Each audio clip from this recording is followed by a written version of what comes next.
chaque mot que tu prononces a de l'influence. Chaque mot que tu prononces a de l'effet. Ça crée une émotion positive comme une émotion négative, qu'importe en tout cas, chaque mot que nous prononçons est vivant. OK? Alors, le mot que nous allons prononcer ce soir, c'est déjà parler à nous-mêmes. Ça vous dit? On va mettre notre main sur notre tête et on va parler à nous-mêmes. On va fermer nos yeux. Cher Jésus, tu as fait de moi ta demeure. Le Saint-Esprit habite en moi. Je suis le temple de le Saint-Esprit. Je ne suis pas le temple de la maladie. Je ne suis pas le temple de la dépression, de l'oppression, de l'angoisse, de la terreur. Je suis le temple du Saint-Esprit. Je suis plus que vainqueur. Je sais que tes anges veillent sur moi. Je ne crains aucun mal. Aucun fléau ne m'atteindra. Aucune chose qui vient de l'enfer ne me touchera. Parce que tu as donné les ordres à tes anges pour me garder dans toutes mes voies, de peur que mes pieds ne heurtent contre une pierre. J'ai cette assurance, comme un jeune lion, je ne reviendrai pas sans accomplir pour laquelle tu m'envoies. Et c'est pourquoi j'amène toutes mes pensées, qui peuvent être captivées à autre chose, à ton obéissance. Je renverse toute forme de raisonnement, d'auteur, de forteresse, d'imagination qui se dresse contre ta connaissance, Seigneur Jésus-Christ. Et je déclare liées les puissances des ténèbres. Je les rends sourds, aveugles, muets, sans action, dans ma vie, dans ce lieu, autour de ce lieu, dans le nom puissant de Jésus-Christ. Merci Seigneur Jésus-Christ. Amen. Amen, amen. Donc, le titre de mon message ce soir, c'est « Quand tu vois la croix, quand tu regardes à la croix, qu'est-ce que tu vois ?» Quand tu regardes à la croix, qu'est-ce que tu vois? À une époque, il y avait une vieille croix par là, mais voilà, par là. Mais en tout cas, la croix est dans nos vies, n'est-ce pas? Elle a marqué nos vies. Mais quand tu vois, quand tu regardes à la croix, que vois-tu? Vous savez, la croix a été inventée par les Phéniciens. Les Phéniciens l'ont inventée, mais les Romains l'ont appliquée. Et c'était leur outil de terreur.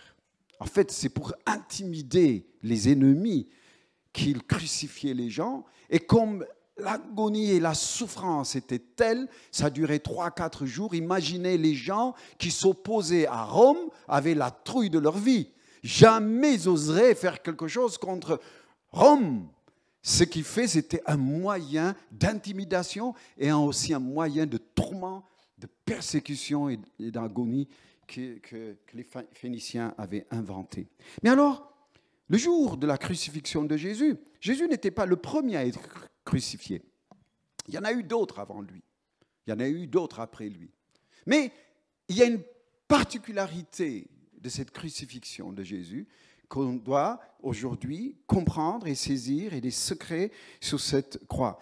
Benjamin ne savait pas, il a chanté les deux chants, c'était mon message sur la croix et sur le Saint-Esprit. C'est extraordinaire, merci. Où est-ce qu'il est? Où est-ce que vous sont voilà, tous ces chantres, merci, parce que vraiment vous avez été inspirés.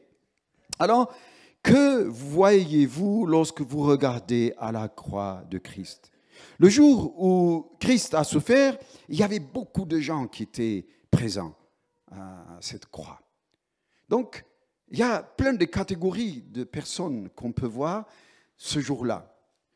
Je dirais dans Matthieu, chapitre 27, au verset 41 au 43, il y avait premièrement, à côté de la croix, et en tout cas près de cette croix, les prêtres et les anciens qui ont vu un ennemi mis à mort.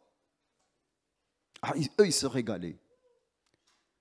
Parce que pour eux, quelqu'un qui les embêtait est fini, il est mort, quoi. Il va mourir, quoi. Et on va voir combien il nous a fait souffrir. On va voir aussi cette souffrance. Ils étaient là pour se régaler. C'est incroyable. Comment on peut se régaler face à une souffrance de quelqu'un? Et pourtant, il y avait cette catégorie de gens qui étaient là pour dire tant mieux. Et d'ailleurs, il disait ceci.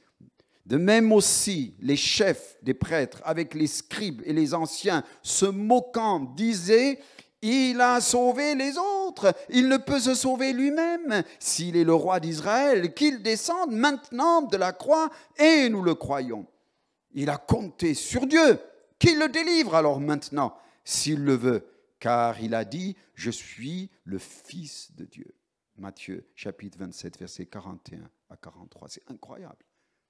Il y avait ces sortes de catégories de gens. Aujourd'hui aussi, à notre époque, il y a des gens qui sont en colère de notre foi. Et quand ils voient la souffrance, vous savez, en boucle, on a fait, quand il y a eu le coronavirus dans cette fameuse église à Mulhouse, oh là là là là, ils se régalaient de voir que quelque chose de négatif, on a trouvé, ben voilà, c'était un régal. C'est incroyable. Comment il y a des catégories de personnes comme ça qui font en boucle des histoires et ces gens qui vivent de cela. Mais aussi, il y avait une autre deuxième catégorie au pied de la croix, et c'était les soldats romains qui ont vu un vêtement qui leur permettrait de jouer pour l'argent. Waouh! Vous vous rendez compte? La souffrance de Jésus était pour eux faire une affaire. Aujourd'hui, la souffrance de tous ces gens, il y a beaucoup d'hommes et de femmes qui aiment faire l'affaire par la souffrance des gens.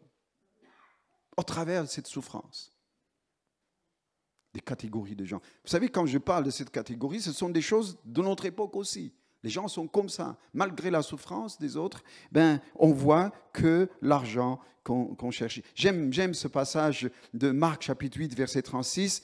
Car que profiterait-il à un homme s'il gagne le monde entier et qu'il perd son âme? Voyez-vous, les gens sont comme subjugués par l'argent. Même certains des jeunes, ils vont vous dire, moi, je n'ai pas envie de croire en Jésus parce que ça me coûte. Parce que c'est trop exigeant. Vous savez, il y a des gens qui ne veulent pas ça parce que ça leur coûte. Un jour, j'ai fait ce choix. J'ai dit, quoi que ça me coûte, comme disait le président, quoi que ça me coûte, je veux te suivre, Seigneur. Quoi que ça me coûte. Et je ne le regrette pas. J'ai 63 ans aujourd'hui. Je ne le regrette pas. Amen. Donc, quoi que ça nous coûte. Il y avait une troisième catégorie de personnes. C'était l'un des voleurs crucifiés avec Christ qui a vu comme un grand perdant. Parce que pour lui, vous savez, dans sa tête, qu'est-ce qu'il pensait? Il se disait, mais franchement, c'est un religieux illuminé, quoi, qui se prend pour Dieu. Alors, il se moquait. D'ailleurs, le texte nous dit que même les crucifiés à côté de lui se moquaient avec le peuple. Ah, vous le trouvez, c'est un texte intéressant. C'est dans Matthieu, chapitre 27, verset 44. Les brigands crucifiés avec lui l'insultaient de la même manière. Les deux, d'ailleurs. Les deux. En tout cas, dans la matinée, les deux étaient présents à insulter. Dans l'après-midi, il y a un qui change d'avis. Ouh, on fait partie de ces gens-là. Hein. On a changé d'avis parce que dans la matinée, on était pareil. Hein. On était là, toujours à dire « Ouais, mais je ne suis pas d'accord. » On ne voulait jamais croire que Jésus pouvait faire quelque chose. C'était pour nous une secte. Pour nous, chacun pensait, avait une idée concernant de Jésus. Eh bien, pareil. Ici, il y avait deux voleurs, cloués chacun sur une croix, de chaque côté de Jésus. Le premier regardait Jésus et se pensait qu'il n'était qu'un autre criminel comme lui. Il pensait que Jésus était seulement un fou qui se prenait pour le Fils de Dieu. Et bien voilà, il y a des gens qui rejettent comme ça et qui disent, mais c'est un fanatique religieux. Aujourd'hui, c'est des noms qu'on nous donne, des fanatiques religieux. Eh bien oui. Par contre, dans l'après-midi, le gars change d'avis. La quatrième personne, c'est celui qui change d'avis. Et il dit sur la croix, le deuxième voleur l'a vu, le Seigneur et Sauveur. Pourquoi? Parce qu'il a entendu Jésus demander pardon pour ceux qui le persécutaient, parce que ce n'était pas humain.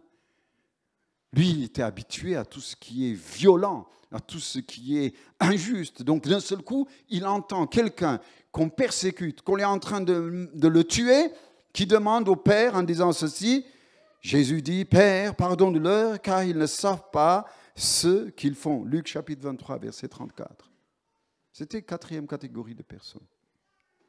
Pareil, nous, un jour, ça nous a touchés. Vous savez, on peut avoir des pensées intellectuellement, et Dieu veut qu'on dépasse l'intellectuel et qu'on rentre dans le cœur. Et c'est dans le cœur que cet homme a été touché. Mais aussi, il y a une cinquième catégorie de personnes.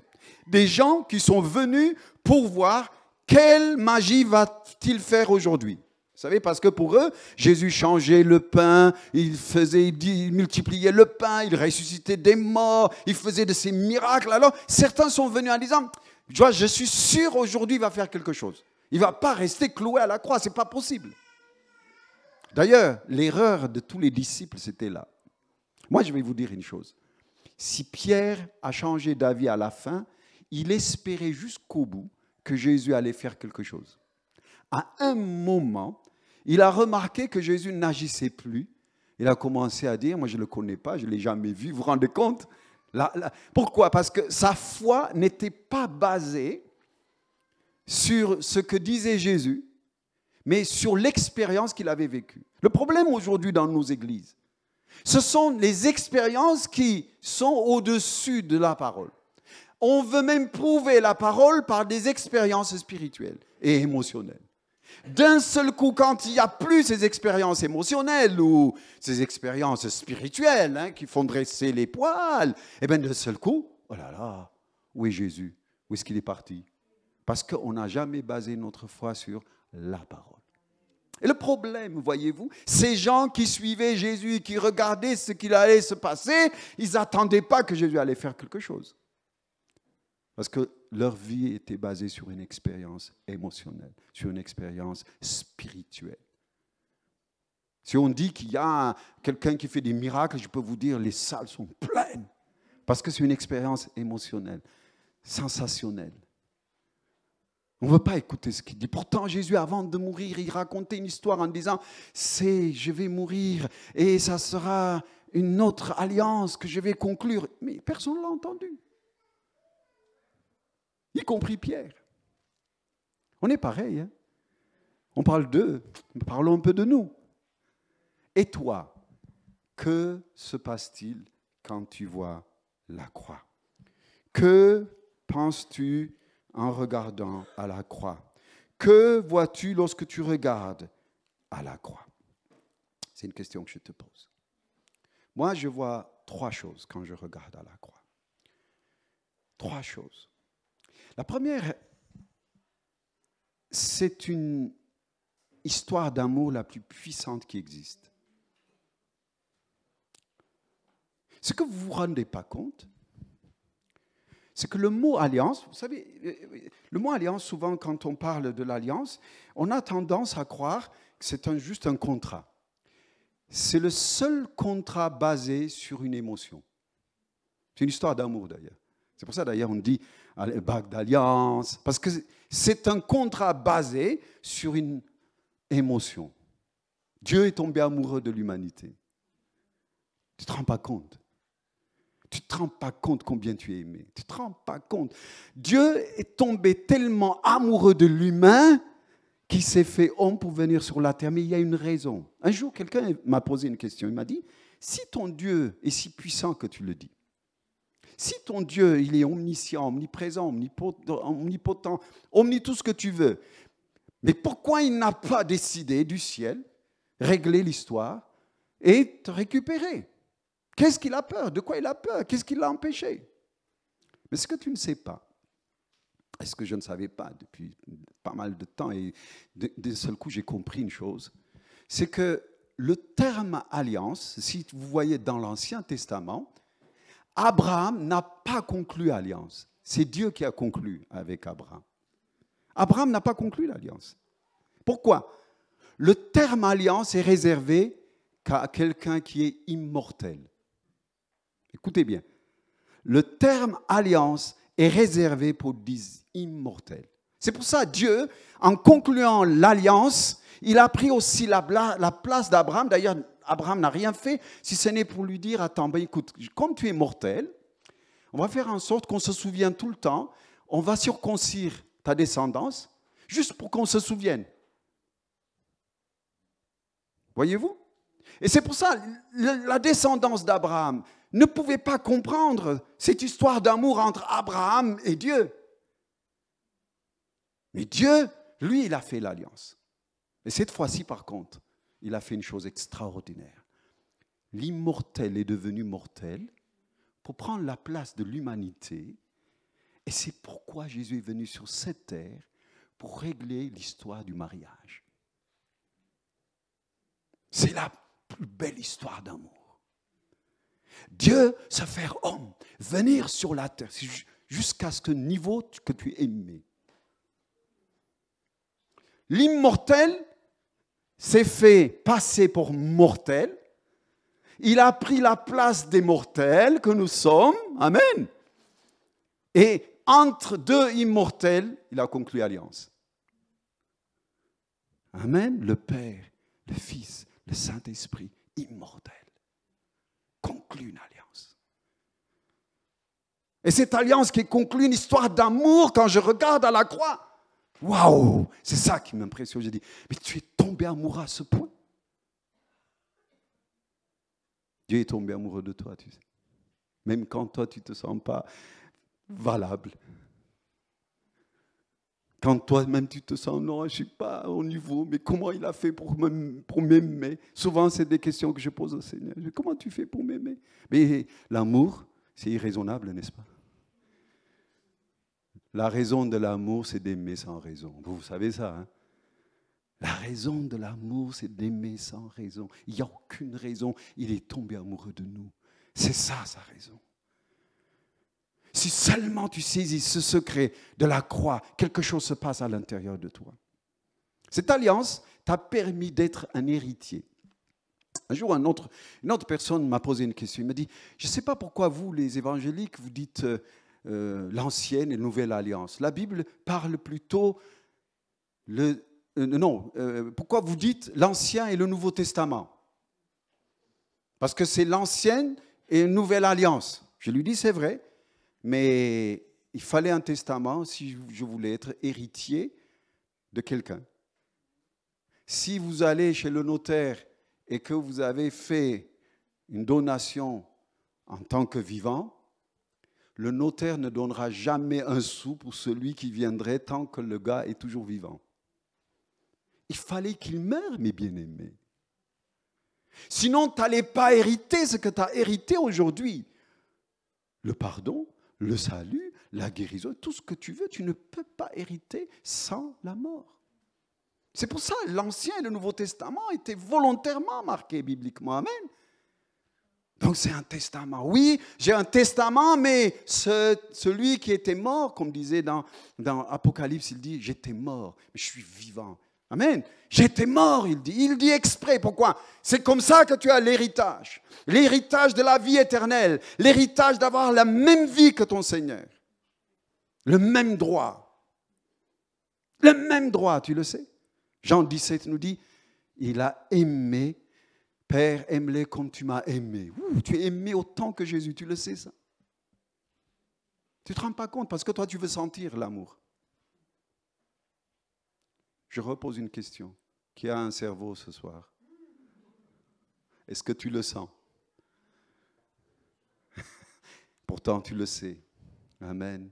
C'est la même chose. Que Christ t'aime, qui a fait de toi sa demeure et qu'il a fait de toi un héritier, tu n'as pas besoin de le sentir, sache-le. Tu as un héritage extraordinaire. C'est la première chose que je vois quand je regarde à la croix. La deuxième chose que je vois quand je regarde à la croix, c'est qu'il y a eu un rachat. Vous savez, rachat, c'est quoi?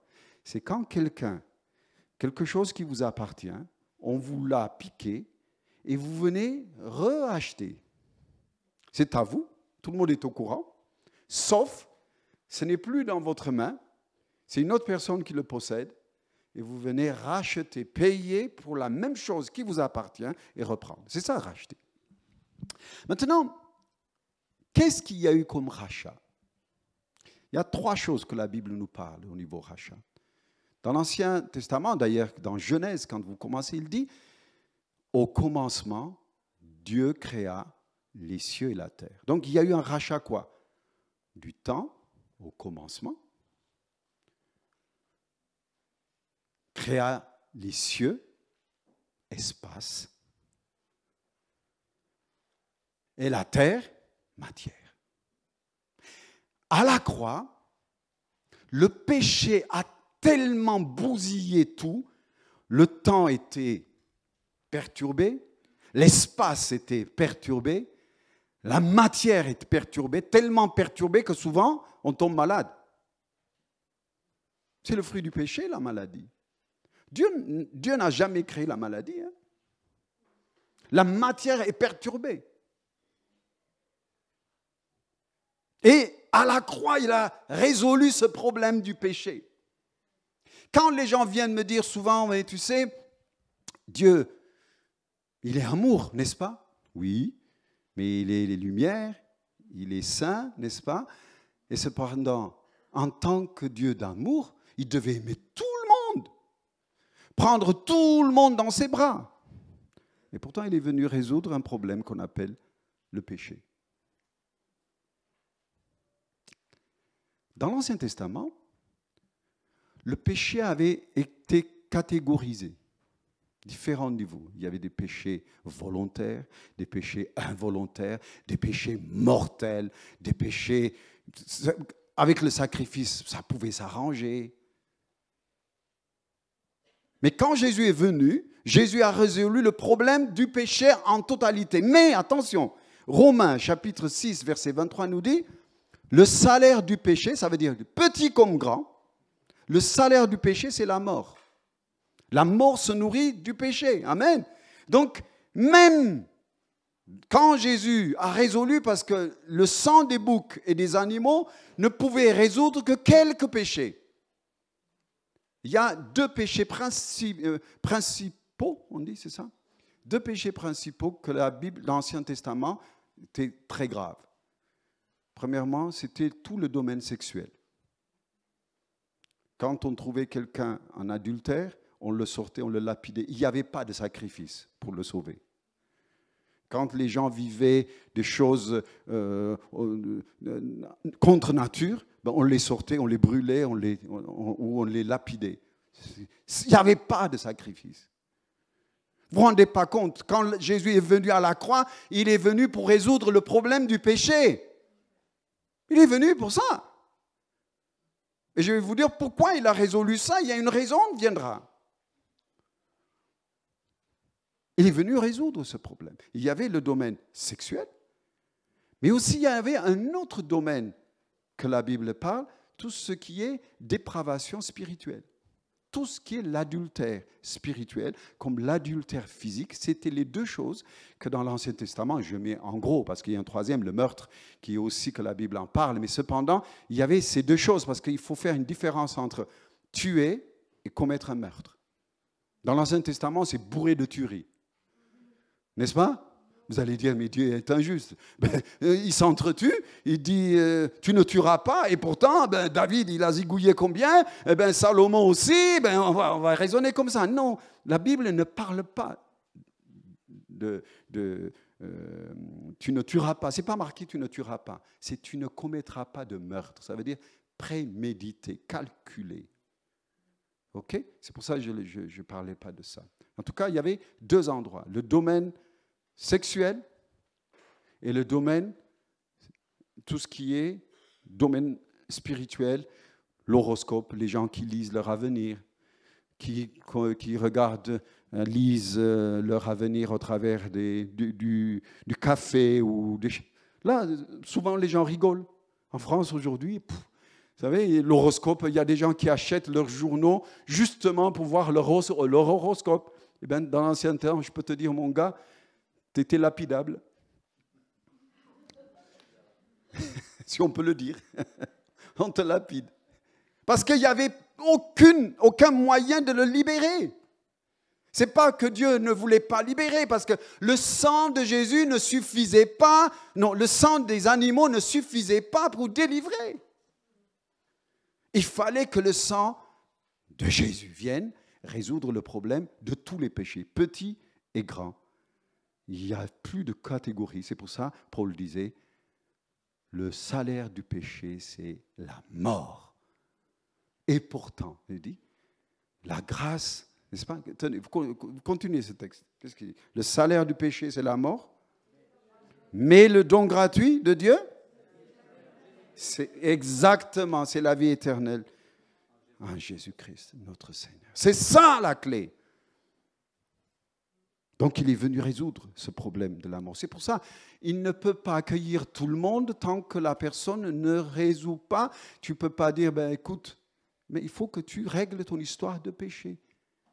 Même quand tout est réglé par son sang. Le sang de Jésus règle tout. Le péché d'impureté, le péché d'adultère spirituel, d'adultère physique, toute forme de péché est réglée par le sang de Jésus. Le sang précieux de Jésus-Christ règle tout le problème. Mais n'oublie pas qu'il est venu régler le problème du péché. Amen. Donc il ne peut pas ne pas tenir compte du péché dans lequel tu vis en disant, bof, Dieu aime tout le monde. Ça ne marche pas. Tu enlèverais, tu imputerais la partie importante de ce que la croix a payé en ta faveur. Amen, amen.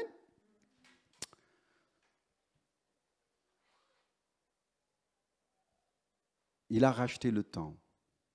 Vous savez, quand à la croix, le sang de Jésus va dans ton passé. Quand je dis il a racheté le temps, l'espace et la matière, je peux te garantir, toi qui souffres de ton passé, à la croix, il a résolu le problème du temps. Il peut y aller dans ton passé, résoudre ton problème. Si du moins aujourd'hui tu l'invites à venir dans ton passé résoudre. Seigneur Jésus, je pose ton sang dans ce passé qui me tourmente. Ok? Je mets ton sang dans ce passé qui me poursuit jour et nuit. La croix a résolu le problème du temps, mon ami. Le passé, le péché de ton passé est résolu. Demande que le sang aille visiter cet endroit que tu as oublié ou que tu veux oublier, que tu ne veux pas en parler et que tu dis, mais si je pouvais, si j'avais su Jésus, si j'avais connu Jésus à cette époque, eh bien, il n'y a pas d'espace-temps pour mon roi. Amen. Il a résolu le problème du passé. Il a résolu le problème du présent. Les gens qui méprisent leur présent et qui ne conjuguent que le futur. Quand le sang de Jésus a résolu aussi le problème de ta destinée future. Amen. Le sang de Jésus. Rentrer dans sa destinée, c'est résoudre le problème du péché dans ces trois dimensions, parce que c'est le fruit du péché qui a amené tout cela. Le temps a été dépravé, mais le sang a résolu le problème. Toi qui souffres de ton passé, toi qui dis, ben écoute, tu sais, on m'a abusé, on ne m'a pas aimé, j'étais rejeté. Un jour, un homme, c'était deux jumeaux. Un était juge de l'État, c'était aux États-Unis. Un autre frère était clochard. Alors les journalistes sont allés voir pour poser la question à ce juge en lui disant, mais comment ça se fait que vous avez réussi dans votre vie et que votre frère, il est clochard? Il dit, c'est à cause de mon père. Parce qu'ils avaient un père dur, difficile à gérer.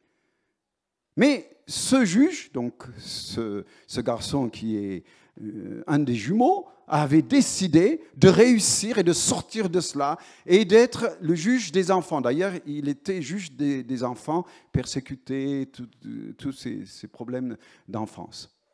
Alors, ils sont allés voir l'autre frère qui est clochard. Ils lui ont dit, pourquoi tu es devenu clochard? Il a dit, c'est à cause de mon père. Ils ont grandi ensemble, ils étaient au même endroit, ils ont vécu la même chose, et pourtant l'un a résolu différemment sa vie. Pourquoi vous croyez? Vous savez une chose? Vous êtes maître de votre pensée. Vous êtes le gardien de votre pensée. Tout ce que vous vivez avant de rentrer à l'intérieur est extérieur. Si je vous insulte, Le mot que je t'envoie, il est toujours extérieur, jusqu'au moment où tu l'accueilles. Si je parle des choses négatives sur toi, les paroles que je prononce sont toujours extérieures, jusqu'à ce que tu l'accueilles. La peur, c'est quand tu l'accueilles qu'elle devient une vraie peur. La haine, elle devient une haine dehors, elle est dehors, elle est dehors, elle est toujours. Toutes les choses qui vous arrivent commencent à l'extérieur. Toutes choses. Essayez de vérifier, vous allez être surpris. Tout commence à l'extérieur. Un gars raconte une histoire, un pasteur connu. Il prêchait et un jour, il entend une voix qui lui dit « Tu vas devenir fou ». Le gars, il repousse. Il dit « Non, je ne deviens pas fou. Je suis fou. » Vous savez, des pensées. D'ailleurs, le mot que souvent ça utilise, c'est « je suis fou ». En boucle. Vous savez combien de mots passent dans votre tête par jour?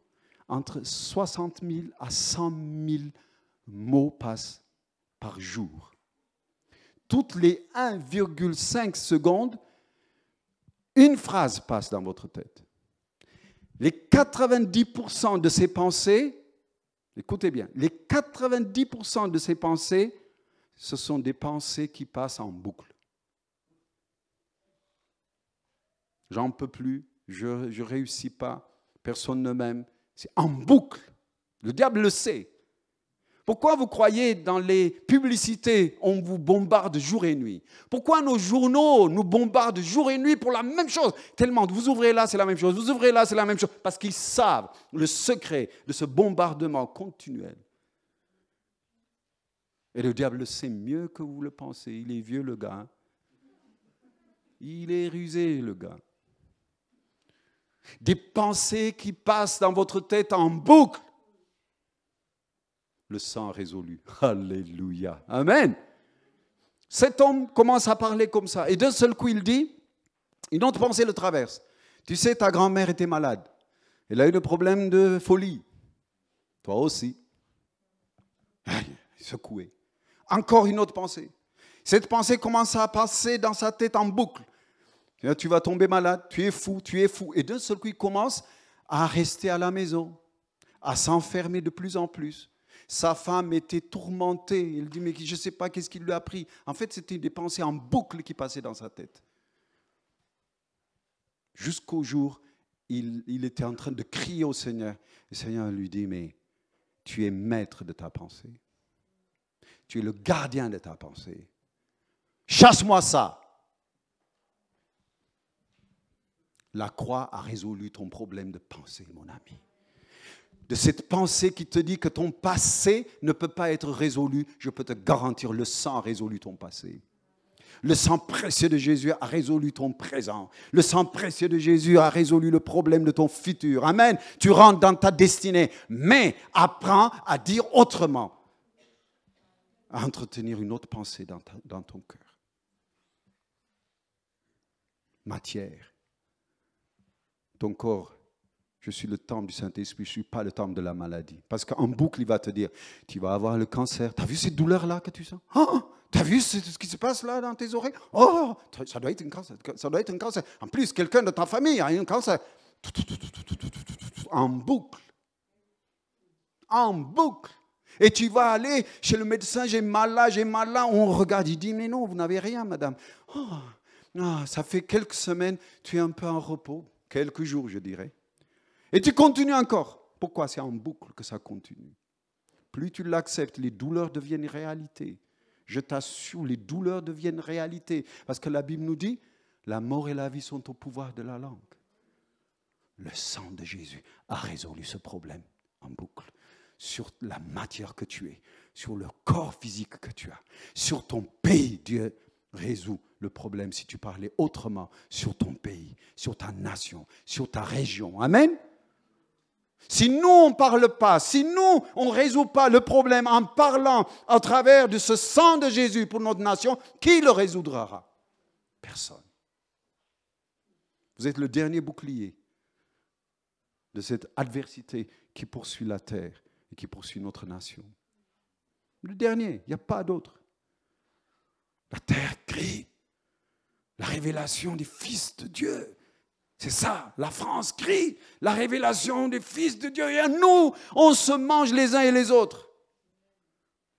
Le sang de Jésus a résolu ce problème. L'espace, il n'y a pas d'espace-temps. Moi, souvent, vous savez, je prie d'un lieu à un endroit et je sais quelque chose se passe. Ce dimanche dernier, j'étais à Paris. Une personne est venue, elle m'a dit, depuis ma petite enfance, j'ai des douleurs qui me traversent comme ça à moitié. Et je ne sais pas, je souffre, les nuits je souffre, j'ai des douleurs. Je lui ai dit, tu sais, il n'y a pas d'espace. Je prie ici, quelque chose se passe. J'étais là, j'ai dit à une sœur, mets ta main s'il te plaît. Elle a mis sa main.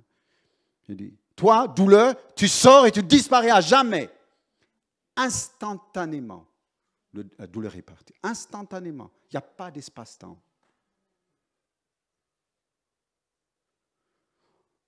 La croix a résolu le problème du temps, l'espace et la matière. Amen. Amen. Troisième chose que je vois quand je regarde la croix. Ah, ça c'est le meilleur. Merci les chantres.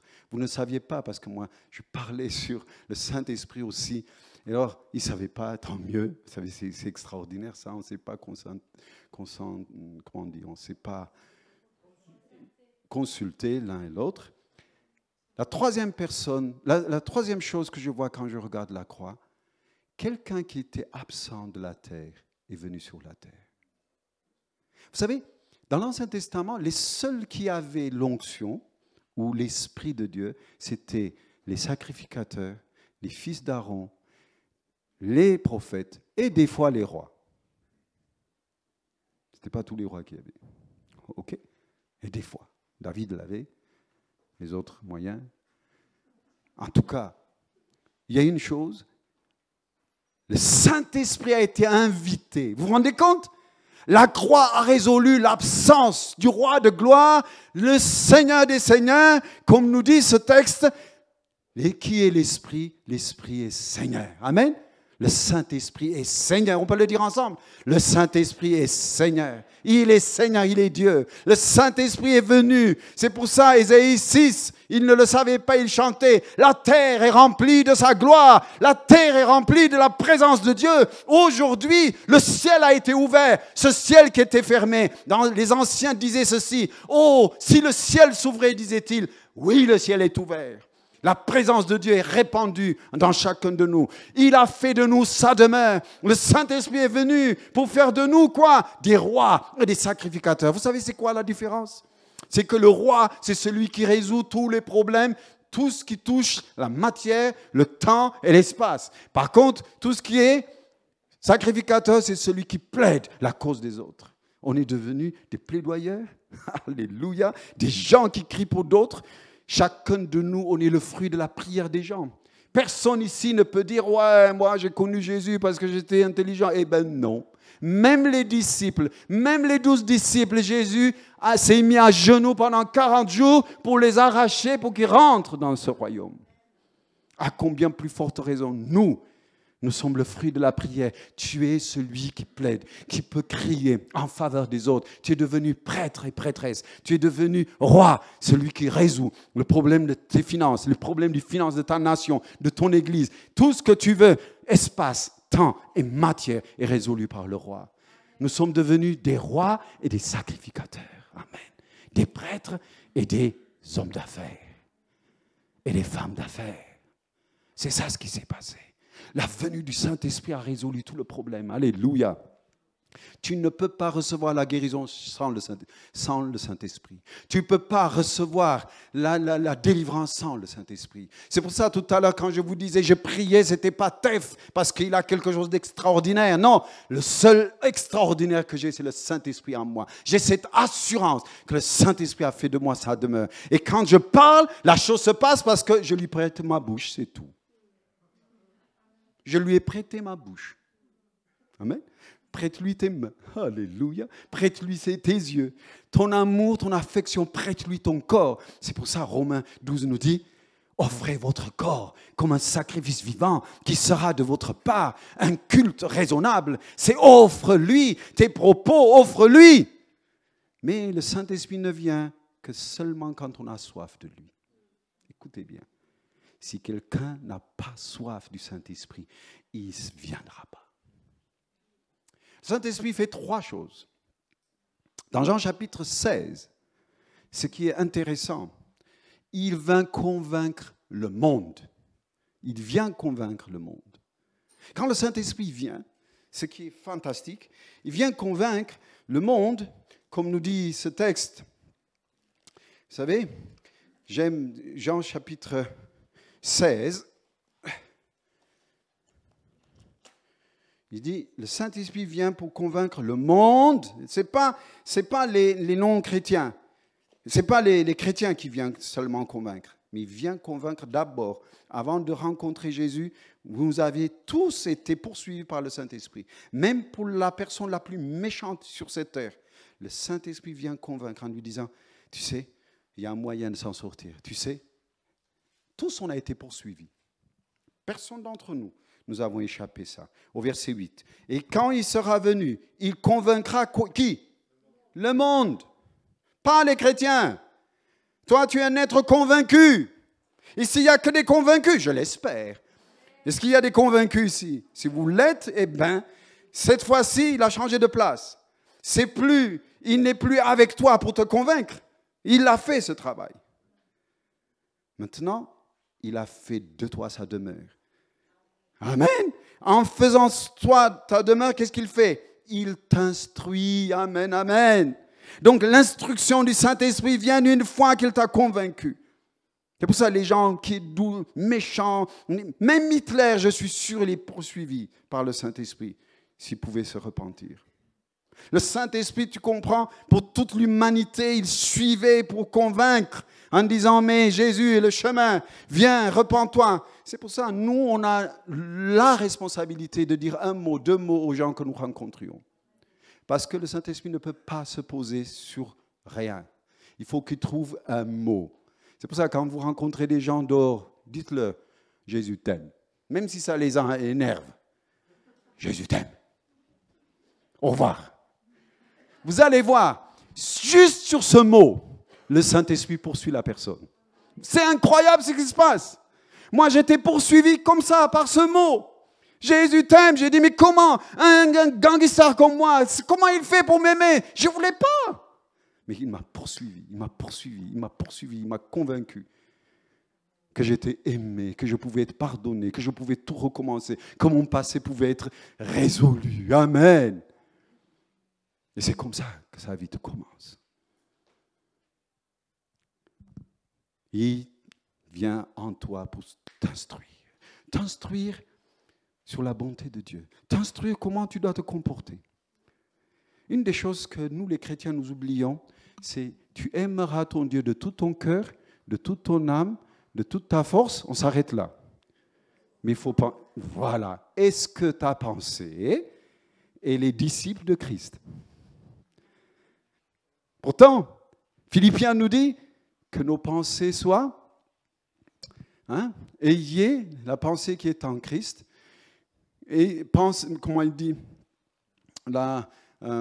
que les propos de ta pensée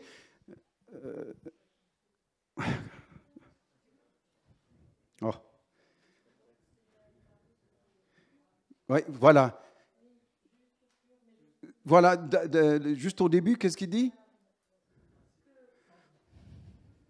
Bon, c'est pas grave.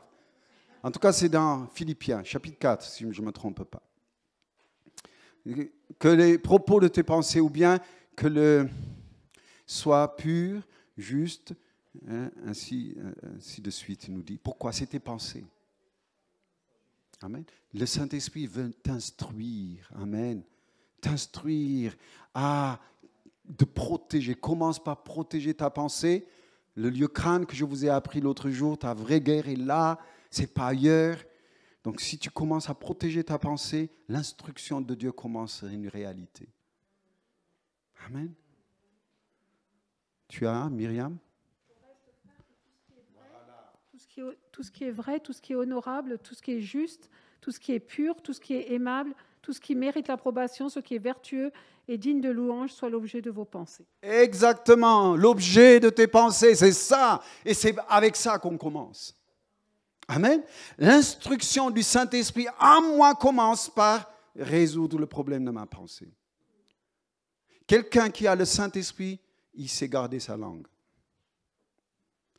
Tout à l'heure, je vous ai dit, le Saint-Esprit vient quand j'ai soif de lui.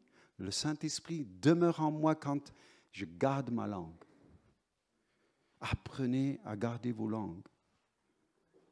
Soyez le surveillant de vos pensées, de vos langues. Vos langues construisent plein de choses. La mort et la vie sont au pouvoir de la langue. Le seul mot que vous trouvez, Dieu a deux noms. Il est parole, il est amour. Dieu est amour, Dieu est parole. Pourquoi il a pris le mot parole? Pour montrer comme l'importance de la parole.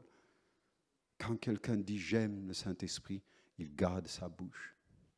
Protège ta bouche et tes pensées. Amen. Ok. Après, le Saint-Esprit vient pour se poser sur toi. Vous le trouvez dans Actes chapitre 4. Actes chapitre 4, quand il parle au verset 20, il dit, ils étaient remplis. C'est étonnant. On dirait que 2 fois, ils sont remplis. Non, ce n'est pas 2 fois qu'ils sont remplis. C'est pour faire des miracles, des signes et des prodiges que le Saint-Esprit est venu tomber sur eux. Dans Actes chapitre 2, c'était pour rentrer à l'intérieur. Dans Actes chapitre 4, c'est différent, au verset 31. Quand ils eurent prié, le lieu où ils étaient ensemble trembla, ils furent tous remplis du Saint-Esprit. Ils annoncèrent la parole de Dieu avec assurance, pour guérir les autres, pour chasser des démons, pour libérer les captifs. Eh bien, il faut que le Saint-Esprit soit sur toi. D'abord, il faut que tu résous le problème en toi. Tes pensées, toujours ensemble avec lui. Amen. On peut se lever. Tu es un être aimé de Dieu. Alléluia. Il a résolu une alliance avec toi. Il a fait une alliance. Le mortel, l'immortel avec le mortel. Ouh. Je ne sais pas si vous réalisez ça. L'immortel avec le mortel. Tu es aimé jusque-là. Mais il voulait que tu sois héritier aussi. Héritier. Pour que tu deviennes héritier, il a fait une alliance. Tout contrat de ton auto, il n'y a aucune émotion. Le contrat de ta maison, il n'a aucune émotion. Il y a un seul contrat qui a une émotion, ça s'appelle l'alliance. Basé sur les émotions. Basé sur une histoire d'amour. Dieu est tombé amoureux de toi. Dieu a tant aimé le monde. On peut le dire ensemble? Dieu a tant aimé le monde qu'il a donné son Fils unique, afin que quiconque croit en lui ne périsse point, mais qu'il ait la vie éternelle. Amen. Tombé amoureux. Tu es aimé. Juste on ferme les yeux. On va se laisser aimer. Laisse-le t'aimer. Je t'en prie, l'alliance est conclue. Le mariage est conclu. Il a fait cette alliance pour que tu deviennes héritier. Il est mort, il a fait, il a été jusque-là. Il est mort. Mort pour toi. Justement, s'il n'était pas mort, tu n'allais jamais hériter tous les biens qui appartenaient à celui qui était tombé amoureux de toi. Et c'est sa mort qui a résolu le problème de l'héritage. Reçois aujourd'hui ton héritage de pardon, ton héritage de salut, ton héritage de restitution, réconfort, ton héritage de paix, ton héritage de joie et de tout ce qui est de la richesse de ton roi. Ton roi, il est en bonne santé? Eh bien, reçois l'héritage de bonne santé aujourd'hui. Ton roi est le plus riche, comme la Bible nous dit. Il n'a pas hésité de donner le meilleur de lui-même. Il s'est fait pauvre jusqu'à ce que nous deviendrions riches, nous dit, riches dans tous les sens du terme. Il veut que tu t'en sors. Le juste ne mendira pas son pain. Amen. Il a résolu le problème. Toi qui se sens seul, il a résolu aussi le problème de la solitude. Lui, il est monté à la croix tout seul pour que toi, tu te sens avec lui pour toujours. Et que le sentiment de la solitude te quitte à jamais. Vas-y, aime-le. Laisse-le t'aimer, aime-le, je t'en prie. Invite à ce même instant le Saint-Esprit, parce que c'est lui qui te donne la force d'aimer. Une fois que tu as compris ces deux choses, le rachat du temps, l'espace et la matière, et aussi cette alliance d'amour, mais le seul qui peut résoudre ça s'appelle le Saint-Esprit. Invite-le maintenant. J'ai faim et j'ai soif de toi, cher Saint-Esprit. Invite-le. Vas-y. J'ai faim et j'ai soif de toi, cher Saint-Esprit. Viens me donner, m'offrir tout ce que mon roi a payé à la croix en ma faveur. J'ai faim et j'ai soif de toi, cher Saint-Esprit. J'ai besoin de toi, cher Saint-Esprit. Comme on a chanté ce soir, j'ai soif de toi, Saint-Esprit. Saint, Saint, Saint est l'Éternel. La terre est remplie de sa gloire. Je suis rempli de toi. J'ai faim et j'ai soif. Je veux que tu demeures pour toujours. Cher Saint-Esprit, glorifie Jésus. Ces pensées qui passent en boucle dans ta tête, maintenant, vire-moi ça. Sors-moi ça de ta vie. Je ne suis pas esclave de ces pensées qui tournent en boucle dans ma tête, qui me tourmentent en boucle dans ma tête. Tu sors de ma vie, tu arrêtes de me minimiser, de me mettre toujours plus bas que terre. Tu arrêtes de me torturer. Ce pouvoir t'a été donné de marcher sur les serpents, sur les scorpions, sur toute la puissance de l'ennemi. C'est ça sa puissance. C'est tellement rusé. Des pensées en boucle qui passent dans ta tête. Personne ne t'aime. Tu n'arriveras pas. Tous ces mensonges. Vas-y, sors-moi ça. Mets-moi ça dehors, je t'en prie. Mets-moi ça dehors. Cher Saint-Esprit, encore. Si vous attendez rien, vous n'aurez rien. Si vous avez faim et soif, ben, il agira. Vous ne sortirez pas les mains vides, je vous le garantis. Mais il ne peut agir que pour les gens qui ont faim et soif.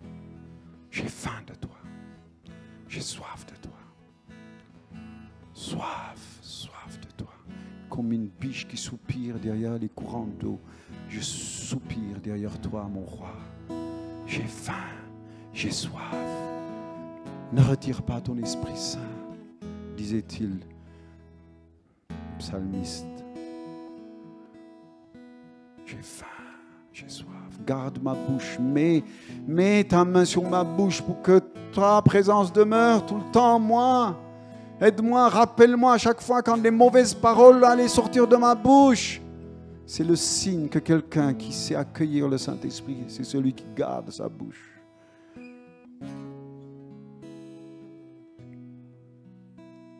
Merci Saint-Esprit. De tout votre cœur avec moi. Cher Saint-Esprit, je glorifie Jésus ce soir. Avec toi. Merci d'avoir fait de moi ta demeure.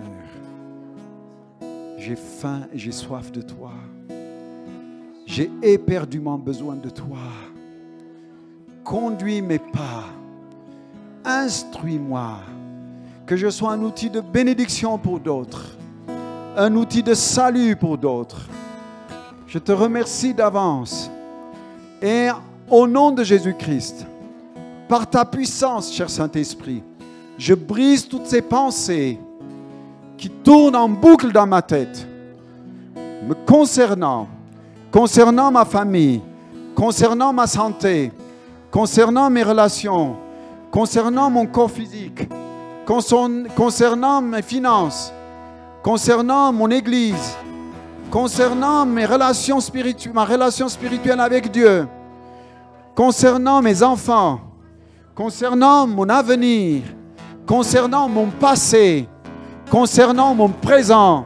Cher Saint-Esprit, au nom de Jésus-Christ, j'efface tout ce qui tourne en boucle dans ma tête, dans le nom puissant de Jésus-Christ. Et j'extirpe mon corps, mon âme et mon esprit de ces pensées qui tournent dans ma tête. Et je reçois aujourd'hui, librement et avec foi, la présence de Dieu, avec toute sa puissance, par le Saint-Esprit. Je suis le temple du Saint-Esprit. Je suis prêtre et roi. Je suis sacrificateur et roi. Je suis administrateur et prêtre dans ton royaume. Je t'aime, cher Saint-Esprit. Je t'aime, mon Père en Jésus-Christ. Je t'aime, Seigneur Jésus-Christ, pour le prix que tu as payé à la croix et que tu as résolu tous les problèmes. Sois béni. Amen. Amen. Sois béni, cher Saint-Esprit. Merci de glorifier Jésus. Poursuis-les, ne les lâche pas. Poursuis-les. Père, que chacun soit poursuivi par ton esprit. Poursuivi pour que la sainteté de Dieu, le goûter cette sainteté soit une réalité. Vivre avec toi, avec fidélité, avec joie et amour, devient une réalité. Père, je te prie, je sais que tu m'exauces toujours. Je te remets ce moment parce que c'est dans ta volonté de poursuivre les uns les autres, dans ta présence et de faire de chacun d'eux tes servantes et tes serviteurs et les faire rentrer dans ta destinée. Sois béni, Père, dans le nom de Jésus-Christ qui est Seigneur. Amen.